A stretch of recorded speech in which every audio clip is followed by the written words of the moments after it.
देखिए 19 rounds of बातचीत हुई है चीन और भारत के दरमियान में, और ये उस वक्त से हो रहा है अप्रैल मई 2020 में, जब चीन गलवान में घुसा और हमारी जमीन पर अब तक कब्जा करके बैठा है। उसके बाद से बातचीत हो रही है। जो 23 अगस्त को जो प्रधानमंत्री नरेंद्र मोदी, वजीर आजम और चाइना के शी जिनपिंग से बातचीत हुई है, उसमें चाइनीज ऑफिशियल जो वर्जन है, उन्होंने कहा कि ये एक मीटिंग हुई है और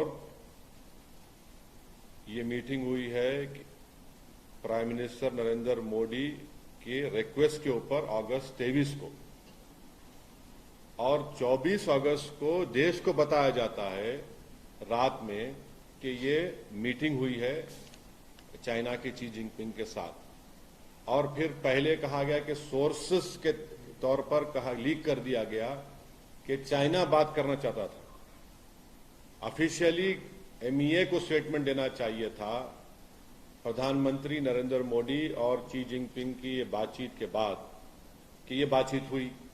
चाइनीज फॉरेन मिनिस्ट्री बोलती कि प्रधानमंत्री नरेंद्र मोदी बातचीत करना चाहते थे, और फिर बाद में हम लोग फॉरेन सेक्रेटरी कुछ और कहते हैं। तो हम ये पूछना चाह रहे हैं बीजेपी से, जो भारत में अभी सत्ता में है, कि आखिर क्यों प्रधानमंत्री चाइनीज प्रेसिडेंट के पीछे भाग रहे हैं बातचीत के लिए। आखिर क्यों देश के प्रधानमंत्री देश को अंधेरे में रख रहे हैं कि लद्दाख बॉर्डर पर क्या हो रहा है।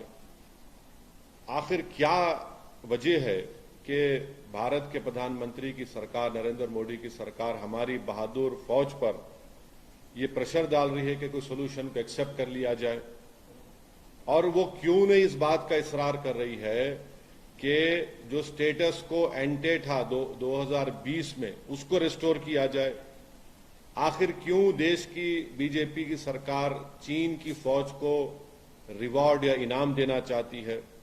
पिछले 40 महीने से हमारी बहादुर फौज 50,000 के करीब वहां पर हजारों फीट ऊंचे पहाड़ियों पर बैठकर बड़ी बेबाकी और बहादुरी के साथ चीन की फौज का वहां पर ठहरकर उनसे मुकाबला कर रही है। तो आखिर क्या है कि अगर हमने ये टेरिटरी खो दिया है, हमने भारत की बीजेपी की सरकार चीन के सामने झुक जा रही है, ये बड़ी हमारे लिए बड़ी बेशर्मी की बात है।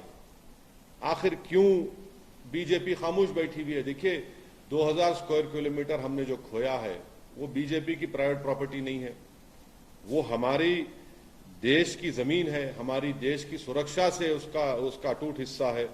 इसीलिए हम इस बात का डिमांड करते हैं कि एक स्पेशल सेशन पार्लियामेंट का बुलाया जाए। तीसरी बात यह है कि आप जो बातचीत कर रहे हैं चीन से, क्या हम वो 65 में से 25 पेट्रोलिंग पॉइंट पर हमारी फौज वहां पर पेट्रोलिंग कर पा रही है? नहीं कर पा रही है। जो आप बातचीत कर रहे हैं कि क्या डेप्सांग और डेमचौक में क्या हम पेट्रोलिंग कर सक रहे हैं, जो चीन वहां काबिज होकर बैठा है, नहीं कर पा रहे हैं। और तीसरी बात यह कि जब 1962 की जंग के बाद ये पॉलिसी तय हो गई थी कि जब कभी भी बॉर्डर पर कुछ होगा तो पहले स्टेटस को एंटे को रिस्टोर किया जाएगा। वो हो ही नहीं रहा है। आप बोले जा रहे हैं कि डिसएंगेजमेंट हुआ है पोंग सोंग सू में, गालवान वैली में, गोगरा में और हॉट स्प्रिंग्स में। क्या हम उन जगह पर जो स्टेटस को एंटो रिस्टोर कर पाए, नहीं कर पाए? तो ये हमारा सवालात हैं जो बीजेपी को इसका जवाब देना चाहिए। आप बार बार कहते हैं डिसएंगेजमेंट। अरे भैया, डिसएंगेजमेंट है तो फिर डी इंडक्शन कब होगा बताइए आप। तो ये सवालात हैं, और अफसोस की बात यह है कि चीन की फॉरेन मिनिस्ट्री कह रही है कि देश के प्रधानमंत्री चाह रहे थे कि चीन के प्रेसिडेंट से मुलाकात हो जाए। आखिर हम क्यों चीन के आगे खामोश बैठे हुए हैं? ये बात सही है कि G20 होगा सितंबर में और चाइना उसका मेंबर आएगा, मगर इसका ये तो मतलब ये नहीं है कि हम उनके सामने झुकते जाएं और हमारी जमीन जो 2000 स्क्वायर किलोमीटर है डेप्सांग डेमचाक में, उसको भूल जाएं। हम 65 में से 25 पेट्रोलिंग पॉइंट पर पेट्रोलिंग नहीं कर पा रहे हैं। तो आखिर बीजेपी देश से क्या छुपा रही है लद्दाख में जो कुछ हो रहा है? सर, चाइना जो बॉर्डर इश्यू है उसको साइडलाइन करते हुए बिजनेस की बात कर रही है, मगर इंडिया देखिए, मैं एक बात नहीं सुमित, एक बात मेरे भाई, माफी चाहता हूं, आपको रोक रहा हूं मैं। चाइना के लिए हमेशा चाइना की पॉलिसी यही रही कि ओवरऑल रिलेशंस की बात करता चाइना, और चाइना बॉर्डर पे जाने की बात ही नहीं करता, बॉर्डर की बात ही मत करो। ये चाइना का शुरू से इनका ये स्टैंड रहा है, जो हमको हमेशा धोखा देते रहे। आप ओवरऑल रिलेशनशिप की बात करिए। भाई, क्या फॉरेन मिनिस्टर जयशंकर साहब ने नहीं कहा था कि जब तक बॉर्डर पर नॉर्मलसी नहीं आएगी हमारे चीन से ताल्लुकात नॉर्मल नहीं हो सकते? ये उन्होंने कहा है, मैंने नहीं कहा ये। और तो अब उसके बाद क्या हो रहा है? उसके बाद क्या नॉर्मलसी आई बॉर्डर पे? नहीं आई। अब जब हम सवाल करते हैं तो बीजेपी कहती है कि भाई आप गलवान के हमारे सिपाहियों की कुर्बानी को भूल रहे हैं। आप भूल रहे हैं उनको, बीजेपी उनकी कुर्बानियों को भूल रही है, ये हमारा बोलना है।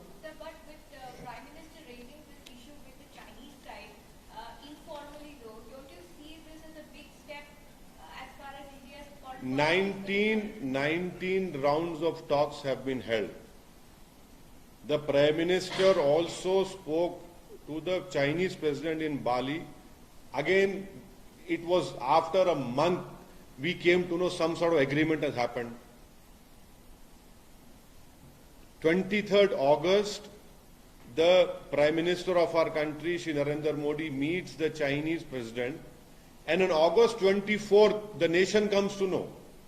The Chinese Foreign Ministry releases a statement and says that this meeting happened at the request of our Prime Minister. My question is, why is our Prime Minister running after this Chinese President? And why is the BJP keeping the nation in dark about what is happening in Ladakh?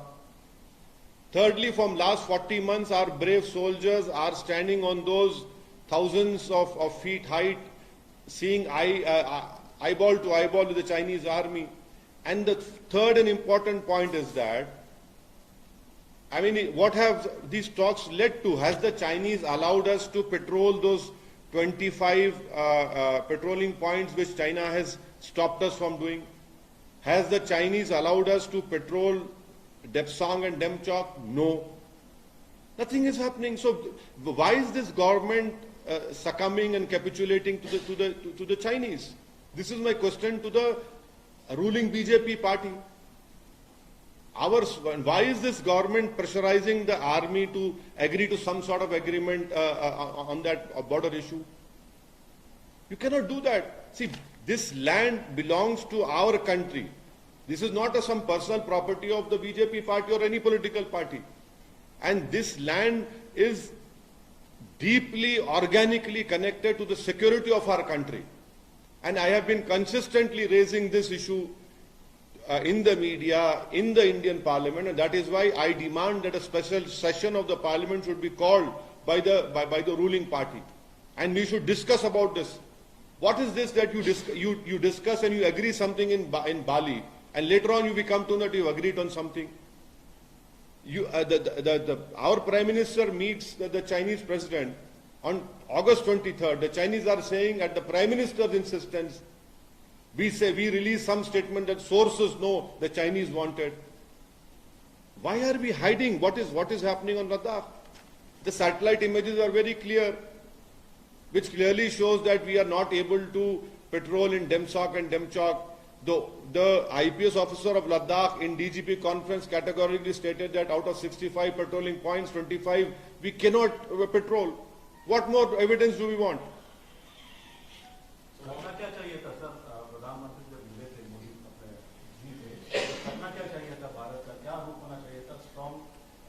मैं आपको एक ही बात बोल रहा हूं कि हमारी फौज को आप पूरी इजाजत दीजिए।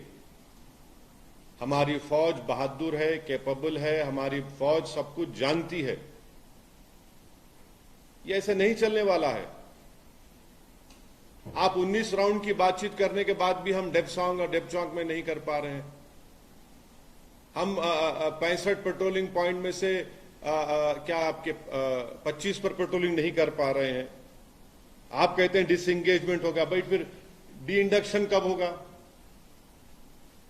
पोंगसोंग सू लेक में, गलवान वैली में, गोगरा में, हॉट स्प्रिंग में, ये हमारे डेप्सांग डेमचौक हमारी देश की सिक्योरिटी से इसका बहुत बड़ा कनेक्शन है।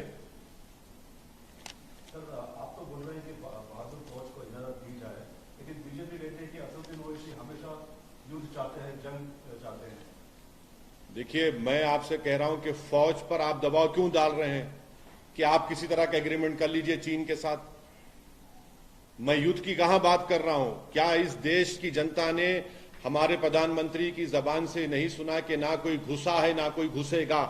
तो फिर हम 19 राउंड की बातचीत में क्या बातचीत कर रहे हैं उनसे बताइए। आप खुद अपने स्टेटमेंट में कह रहे हैं कि हमने पोंगसोंग सू में, गलवान में, गोगरा, हॉट स्प्रिंग में हमने वहां पर डिसएंगेजमेंट हुआ है। फिर क्या डेप्सांग डेमचौक में हम पेट्रोलिंग कर पा रहे हैं? नहीं कर पा रहे हैं। युद्ध की कौन बात कर रहा है? क्या फौज को अगर आप इजाजत देंगे तो युद्ध की बात करेंगे? नहीं, आप अपनी जमीन की हिफाजत की बात करेंगे। और 1962 की चीन की जंग के बाद एक पॉलिसी बन चुकी है कि जब कभी भी बॉर्डर पर कुछ होगा तो उस वक्त तक नॉर्मल सी नहीं होगी जब तक हम स्टेटस को एंटे को रेस्टोर नहीं करते। आज की तारीख में क्या हम मई 2020 के स्टेटस को एंटे को रेस्टोर करें? नहीं करें हम। लेकिन जब बातचीत से अगर इस मामले का हल निकलता है तो फोर्सेस को सारी लिबर्टी देने का क्या पॉइंट बनता है? नहीं, फोर्सेस, देखिए, आप और हम नहीं जा रहे। हमारी फौज को बेहतर मालूम। हमारी फौज में वो दूरंदेशी भी है, बहादुरी तो है ही उनमें। आप आखिर क्यों चीन के सामने आप इस तरह का क्यों आप बिहेव कर रहे हैं? आखिर क्या जरूरत थी प्रधानमंत्री को उठकर मिलने की बाली में? और ये स्टेटमेंट देख लीजिए, ब्रिक्स समिट में 23 अगस्त को बातचीत होती है और 24 अगस्त को बताया जाता है देश को, और वो भी चीन के फॉरेन मिनिस्ट्री के स्टेटमेंट के बाद के प्रधानमंत्री ने बातचीत की रिक्वेस्ट की थी। फिर सोर्सेस के जरिए मीडिया में छोड़ दिया जाता है कि नहीं नहीं चीन चाहता था। अरे ये क्या है भाई? अगर बातचीत हो रही है 19 राउंड की, तो क्या हम डेमचौक में हमारी फौज पेट्रोलिंग कर पा रही है? नहीं कर पा रही है। हमारी फौज बहादुर है, हम नहीं कर पा रहे हैं वहां पर।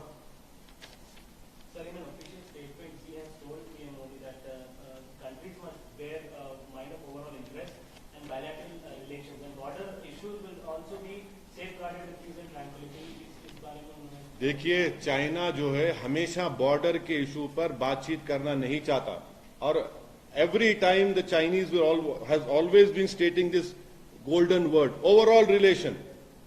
अब ओवरऑल रिलेशन उनका मतलब क्या है कि आप बॉर्डर पे मत बात करिए, आप ट्रेड पर बात करिए। इसमें मेंशन किया गया सर, बॉर्डर पर बात करेंगे, peace and tranquillity should be क्या वो तो हमेशा उनका वो स्टैंडर्ड स्टेटेड स्टेटमेंट है। अरे ऑफिशियल स्टेटेड स्टेटमेंट पहली मर्तबा नहीं है, आप उठाकर देख लो, आपको ऐसे 25 नहीं 40 स्टेटमेंट मिल जाएंगे उनके। 2020 से आपको 10 से 15 स्टेटमेंट मिल जाएंगे।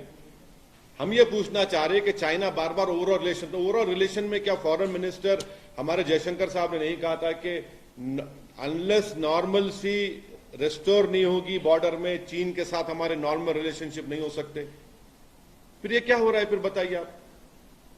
और चाइना के हम ट्रैप में जा रहे हैं। ओवरऑल रिलेशन का मतलब क्या है? कि हम भूल जाएं डेप्सांग डेमचौक को, हम भूल जाएं उन 25 पेट्रोलिंग पॉइंट को, हम एक्सेप्ट कर ले उन बफर जोन को? अरे भाई, हमारी फौज बहादुर है। आप फौज पे दबाव मत डालिए, आप फौज को बोलिए देखिए क्या करना है, वो करेगी फौज हमारी। सर, उनके फॉरेन मिनिस्ट्री का ये स्टेटमेंट जैसा आप बोले बहुत बार है, और उन्होंने दिया था that peace should be maintain, और मतलब अभी हमारी तरफ से क्लियर मैसेज ये था कि पीस जरूरी है। तो पीस का मतलब ये है कि हम एक न्यू नॉर्मल को एक्सेप्ट कर लें, और चाइनीज का जो एग्रेशन है हम उसको एक्सेप्ट करके चाइना को रिवॉर्ड करें, उसको अपीस करें एग्रेसर को। अगर न्यू नॉर्मल और न्यू पीस का मतलब ये कि हम चाइना को रिवॉर्ड करें क्योंकि एग्रेसर है, उसको अपीस करें, कि तो ये अपीसमेंट एग्रेसर का अपीसमेंट हो रहा है। Because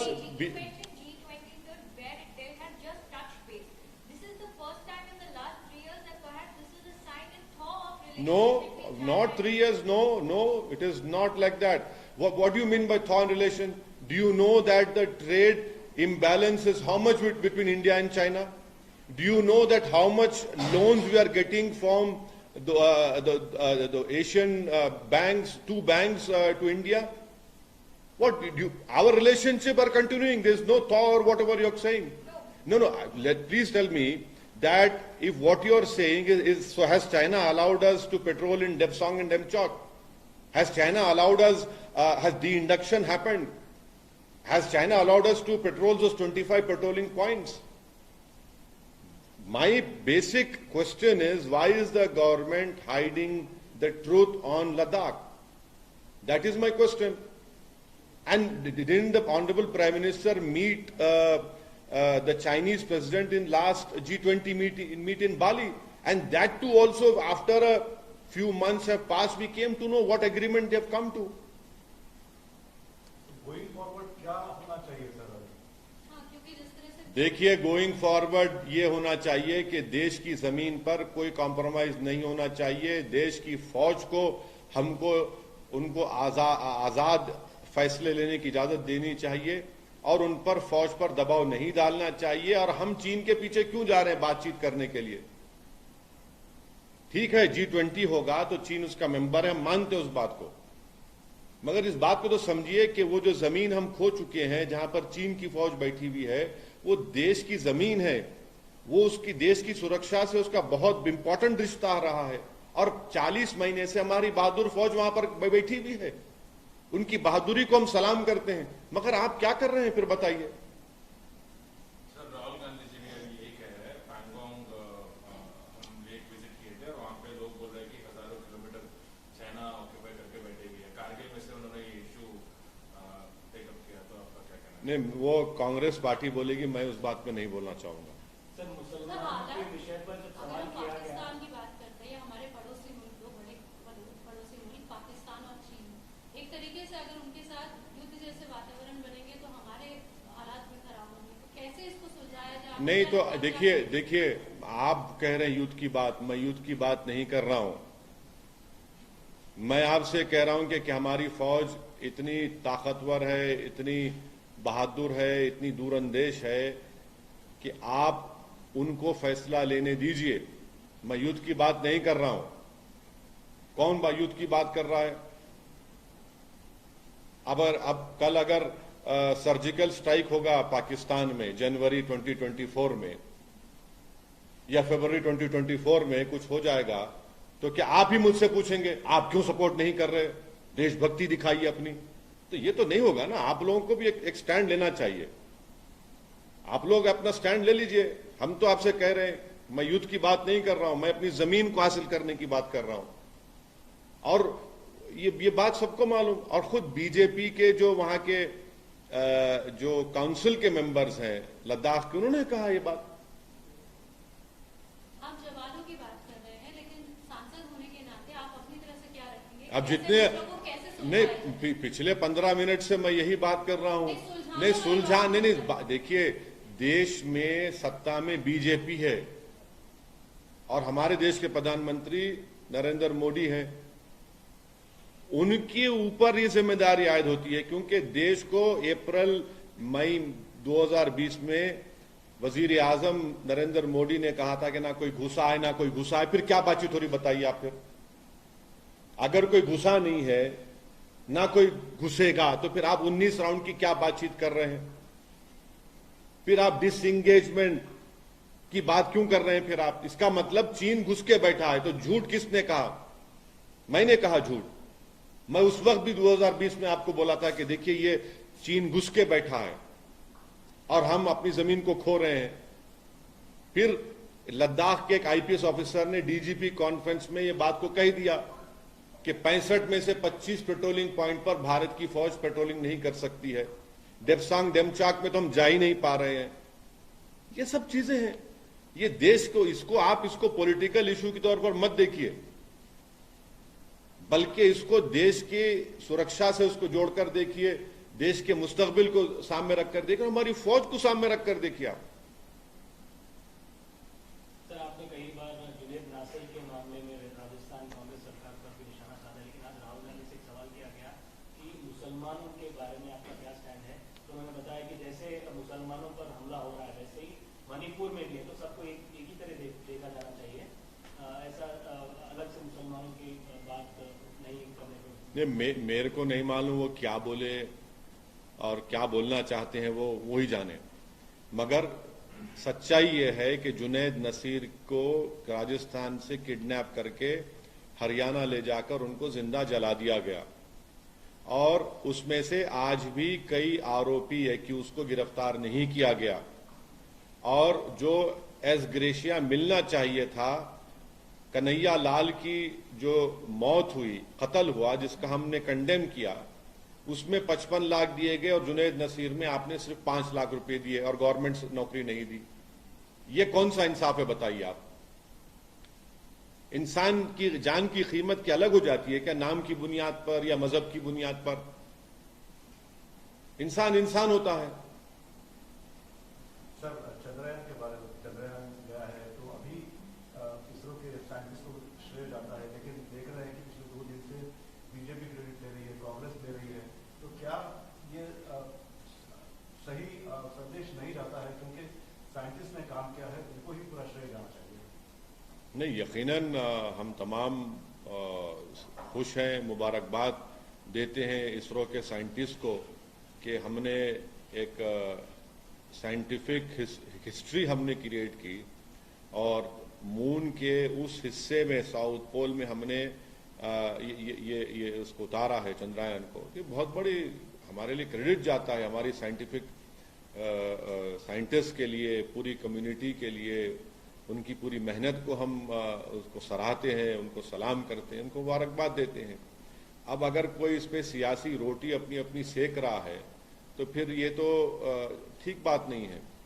हमारी कोशिश ये होनी चाहिए कि हम हमेशा उन तमाम साइंटिस्ट की मेहनत को एक्सेप्ट करें, उनको और उनके हौसला अफजाई करें, इंकरेजमेंट करें। अब ये सियासी खेल हो रहा है तो बड़ी अफसोसनाक बात है, मगर आप और हम सोच भी नहीं सकते कि कितने महीने, कितने साल, कितनी रातें, कितने घंटे वो लोग काम किए होंगे इस दिन को हासिल करने के लिए। तो हम लोग तो पॉलिटिशियन हैं, यकीनन हम भी मेहनत करते हैं, मगर वो जो उन्होंने मेहनत की है वो आप और हम सोच भी नहीं सकते होंगे उन साइंटिस्ट की जो मेहनत रही है इसमें। सर, इंडिया की जब बात होती है INDIA, पूरी अपोजिशन यूनिटी, आप बोलते हैं कि लड़ाई जो है ना पार्लियामेंट सीट्स पे होना चाहिए, फेस पे नहीं। अगर होगा तो फिर प्राइम मिनिस्टर मोदी को बेनिफिट होगा। तो अभी ये जो INDIA है और जो यूनिटी ऑफ अपोजिशन पार्टीज है, इसमें क्लियरली क्रैक दिख रहा है। मतलब वहाँ पे ममता बनर्जी के जो कैडर है उनको पीएम के जैसा पोर्ट्रे कर रहे हैं। अभी राहुल गांधी जी को यूपी के कांग्रेस लीडर कह रहे हैं कि इनको प्राइम मिनिस्टर बनाना चाहिए। मैं भी बोल रहा हूँ के चंद्रशेखर राव भी, आप अंडर एस्टिमेट मत करिए के चंद्रशेखर राव को भी। के चंद्रशेखर राव की कैपेबिलिटी को, उनके फोरसाइट को आप हरगिज अंडर एस्टिमेट मत करिए, उनकी सगैसिटी को, पॉलिटिकल सगैसिटी को। मैं भी कह रहा हूं, बिल्कुल कह रहा हूं। और मेरा मानना यह है कि एक यहां पर तेलंगाना में जहां पर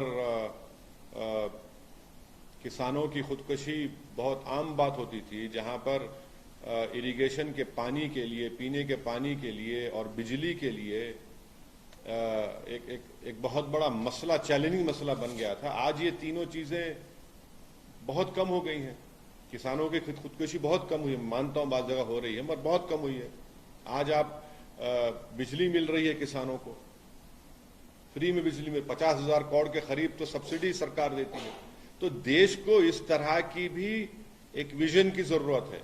अब प्रॉब्लम क्या है कि सिर्फ आप लोग देख रहे हैं कि भाई एक बीजेपी का विजन जो हम देख चुके 9 साल में। अब ये सो कॉल्ड INDIA का इनका एक प्रोग्राम सामने आ रहा है। तो फिर मेरा मानना यह है कि इस देश को एक तीसरे विकल्प की भी जरूरत है। सर, आप तेलंगाना की बात कर रहे हैं, टीआरएस ने लिस्ट जारी किया है और उसमें आपके भी जो सीट्स है वहां पर भी कैंडिडेट खड़े किए हैं। आप मुख्यमंत्री की तारीफ करते हैं, लेकिन दोनों एक दूसरे के खिलाफ नहीं, देखिए जो काम हुआ है उसकी अगर उसको आप नहीं बोलेंगे तो आप बोलेंगे कि आप राजनीति कर रहे हैं। जो काम हुआ है मैं तो कह रहा हूं, जहां पर हमको अपोज कर रहे हैं अपोज करेंगे हम। अब जैसा कि आप बताइए कि मैं पिछले 28-29 साल से पॉलिटिक्स में हूं, अल्लाह के करम से, अवाम की दुआ और उनकी सब ताईद की वजह से। मुझे एक मिसाल बता दीजिए जहां पर किसी सरकार ने एक मस्जिद को तोड़ा और दोबारा सरकार ने उसको बनाया। मेरे को बताइए कहां पर हुआ है, कौन से जगह पर बताइए मेरे को कहां पर हुआ है। तो ये काम हुआ है, उसको एक्सेप्ट करना पड़ेगा। आप बोलेंगे अरे भाई इलेक्शन के मुकाबला होगा जब, तो सर आप इस बार ज्यादा सीट्स पे लड़ने का, अरे मुकाबला करेंगे, नहीं मुकाबला होगा। हम अपने जहां पे हमारे कैंडिडेट खड़े रहेंगे मुकाबला करेंगे, उनको एमएलए बनाने की हम पूरी कोशिश करेंगे। ये बिल्कुल सही है।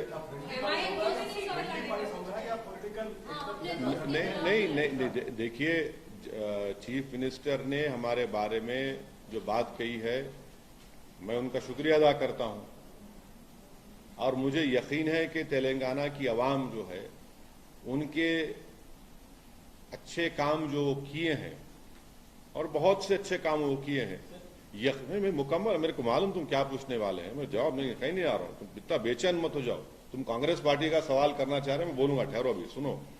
तो ये काम हुआ है तो उसमें बुरी बात क्या है, उसको बोलना चाहिए ना भाई। बाबरी मस्जिद जब शहीद हुई थी, यही कांग्रेस पार्टी ने देश को कहा था कि हम वहां मस्जिद बनाएंगे।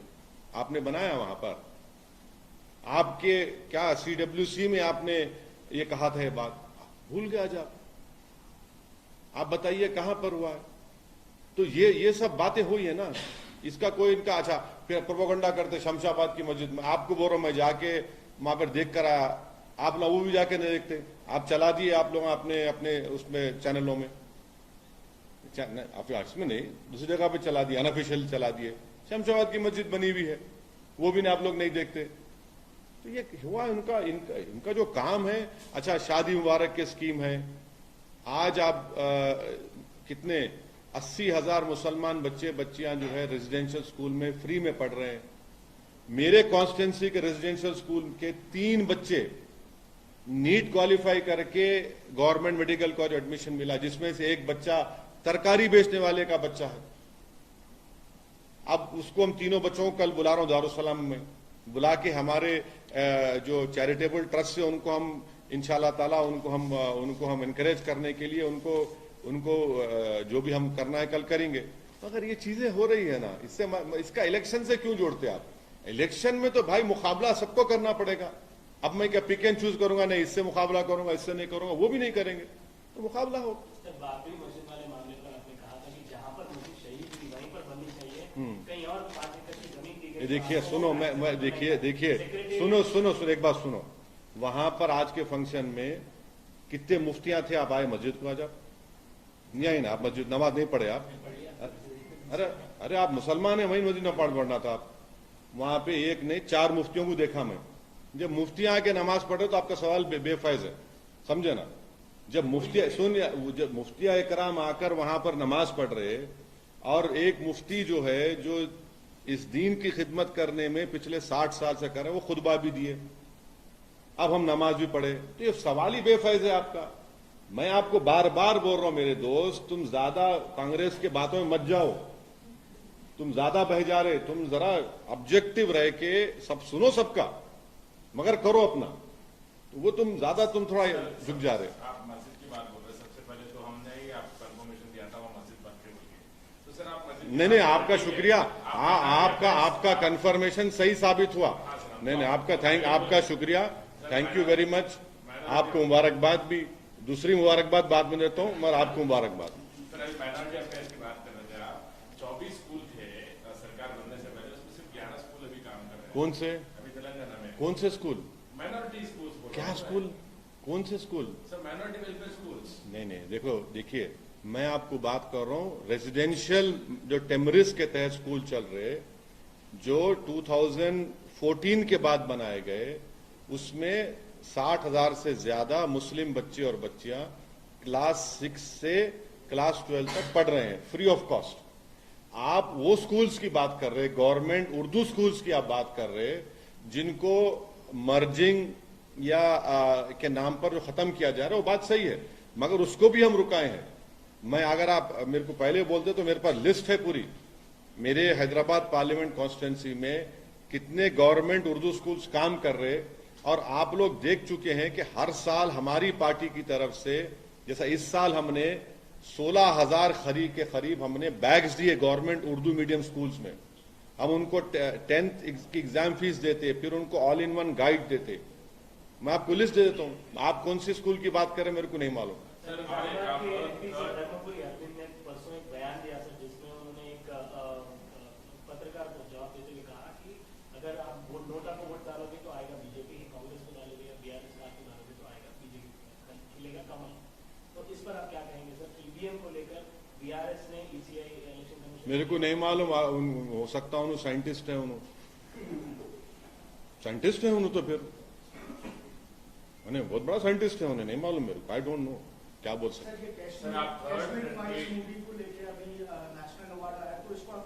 क्या अवार्ड आया वो? क्या अवार्ड है वो बोलो? हाँ, क्या अवार्ड क्या है? उसका नाम क्या है अवार्ड का? वो हाँ, वो पिक्चर से नेशनल इंटीग्रेशन हो रहा, जिस पिक्चर को देखने के बाद थिएटर में खड़े होके लाखों गालियां मुसलमान को दे रहे, नफरत की बातें कर रहे, पूरा हेट एटमॉस्फेयर क्रिएट कर रहे। आपने कश्मीरियों को गाली दे दी, आपने क्या क्या कर दिया आपने। वो तो पिक्चर एक फिक्शन पे बनाई गई थी। तो ये तो प्रधानमंत्री खुद पिक्चरों को प्रमोट कर रहे हैं आजकल। हाँ, प्रधानमंत्री प्रमोट किए ना वो पिक्चर को, वो पिक्चर को प्रमोट किए, केरला की पिक्चर को प्रमोट किए। हाँ, मान लिए ना बाप, प्रमोट कर रहे। प्रधानमंत्री का काम है पिक्चरों को प्रमोट करना। देख, अपने आप को प्रमोट कर रहे, 9 साल से समझ सकते हो उस बात को, मगर यह पिक्चर को ही प्रमोट करे। जो पिक्चर से नफरत फैल रही है, जो पिक्चर से एक समुदाय में गलत बात जा रही है, उसको आप नेशनल इंटीग्रेशन का अवार्ड दे, और वो भी एक ऐसी नरगिस दत्त जिसकी जिंदगी इस देश की डाइवर्सिटी प्लूरलिज्म के लिए वो खड़ी रही। आप उसके नाम से अगर दे रहे हैं तो फिर अब क्या बोल सकते हैं? हम तो सिर्फ अब कुछ नहीं बोल सकते, सिर्फ यही बोल सकते हैं कि अब क्या बाकी रहा? कुछ बाकी नहीं रहा अब तो। सर, आप थर्ड मतलब अल्टरनेटिव चाहिए बोल रहे हैं आप। इंडिया जो INDI है वो तो अल्टरनेटिव ही है ना सर, मतलब पूरे यूनिटी ऑफ अपोजिशन। नहीं, वो अल्टरनेटिव नहीं है। इस देश में हमेशा एक 50 साल के करीब कांग्रेस की सरकार रही, और करीब अब 18-19 साल, क्या 18 साल हो जाएंगे 20 बीजेपी के। इस देश को एक थर्ड सरकार की जरूरत है जो कांग्रेस और बीजेपी से हटकर रहे, तभी इस देश का कुछ सही मानों में हम लोग कुछ काम कर सकेंगे। तो मतलब INDI जो है जिसमें कांग्रेस पार्टी है, तो आप ये कहना चाह रहे हैं कि वो नहीं होना चाहिए? देखिए, जब कांग्रेस की ही सरकार थी तो UAPA को मजबूत किया गया, और कांग्रेस की ही सरकार में क्या क्या नहीं इस्तेमाल किया गया था। कांग्रेस की सरकार में जगन मोहन रेड्डी को जेल में डाला गया। ऐसे कई एग्जाम्पल्स आपको दे सकता हूं मैं। और फिर यही भी कांग्रेस ने जुलाई 2019 में UAPA कानून में बीजेपी को लोकसभा राज्यसभा में सपोर्ट किया, और उसकी वजह से आज कई भारत की जेलों में लोग तड़प रहे हैं, सड़ रहे हैं जेलों में। 3-3, 4-4 साल से बेल नहीं हो रही उन लोगों की, बेल नहीं हो रही उन लोगों की, क्योंकि कांग्रेस ने सपोर्ट किया उस UAPA के कानून को। तो आपका अल्टरनेट एजेंडा क्या है फिर? आप तो सपोर्ट कर रहे हैं ना। अब दिल्ली हाईकोर्ट ने कहा कि फॉरेन फंडिंग हुई, उस पर एक्शन लो। एक्शन लेने का मतलब क्या था कि कांग्रेस और बीजेपी के नेता पर केस बुक होना चाहिए, जेल को जाना चाहिए था। तो बीजेपी ने क्या किया? बैकडेट में, रेट्रोस्पेक्टिव इफेक्ट में एक लॉ बना दिया, कांग्रेस ने सपोर्ट कर दिया क्योंकि वो भी जेल में जाते थे। तो क्या आप INDI के साथ जाएंगे या फिर आप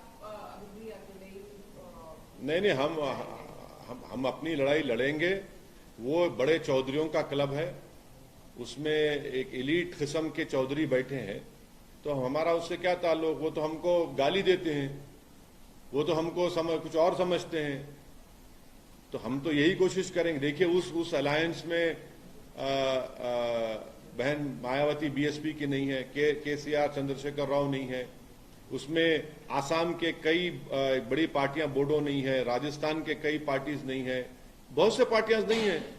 लेकिन केसीआर पर यह भी आरोप है कि कई बिल्स को केसीआर ने सपोर्ट किया था।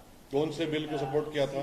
सीए है। नहीं, गलत बात कर रहे हैं, झूठ बोल रहे हैं आप। मैं यही बोल आप देखिए, सुनिए, देखिए, आपको मैं ये बोल रहा हूं कि आप जो है ना, मैं आपको बार बार रिक्वेस्ट कर रहा हूं, आप जो है आप होमवर्क नहीं कर रहे अपना।